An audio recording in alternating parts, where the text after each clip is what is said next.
Hi everyone, my name is Kush Baheti and this video is about my experience traveling from Bangalore to Hong Kong during the COVID-19 pandemic. I flew out on 23rd of June at 6:30 a.m. on a chartered Air India flight.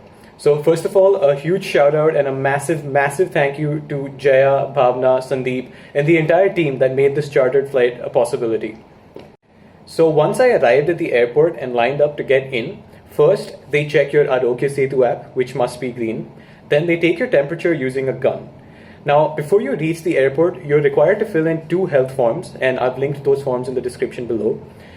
Once they take your temperature, you're required to note down this temperature on those 2 health forms. Then you present your passport and your ticket and you're allowed to enter. As soon as you enter, there will be a table and they ask you to provide one of these copies of the health form right here. And the other one is supposed to be provided at immigration. After that, it's business as usual. You go through check-in, immigration, and security. Now, one hiccup at the check-in counter was that they required physical printouts of your passport and visa, and they did not have any printer at their station. So one man would literally collect everyone's passports and get it scanned, get it printed, and run back. So this created a huge bottleneck. And so obviously, the earlier you arrive, the sooner and quicker you'll be done with all of these formalities. So the Hong Kong Health Authority also requires you to fill in a health declaration form, and this should be done within 24 hours of you arriving in Hong Kong. It's a short and simple form, shouldn't take more than 10 minutes. And once you're done filling it, a QR code is generated, which is very important. You'll be required to present this at the Hong Kong airport, so be sure to save it or screenshot it. I've linked the form in the description below. So I carried some sandwiches for breakfast, but there were some vendors selling tea and other eatables. Now, the airline themselves provided a face shield, a face mask, and some sachets of sanitizer. And they provided an apron to every passenger who'd been assigned a middle seat. But most people had their own face masks, and some even wore PPE kits and gloves. Now, when it came to social distancing, it was a very loose concept. But you have to realize that eventually you're sitting multiple hours right next to other people in a flight flying at full capacity. So it was more of a personal choice than a rule to be followed. Once we touched down in Hong Kong, which was around 4 p.m. Hong Kong time, we were asked to be patient and passengers were deplaned 2 rows at a time. We boarded a bus and were ferried to the airport. As soon as you enter the airport, there's another temperature check done, again using a gun, and then you're escorted into a line and asked to wait for your turn. Professionals from the health department have set up multiple tables here, and this is where you get your compulsory quarantine order, as well as a form asking for your consent to take your saliva at the Asia World Expo. Over here, we were also provided with a blue ribbon, which basically helped the airport staff guide us into the correct lines.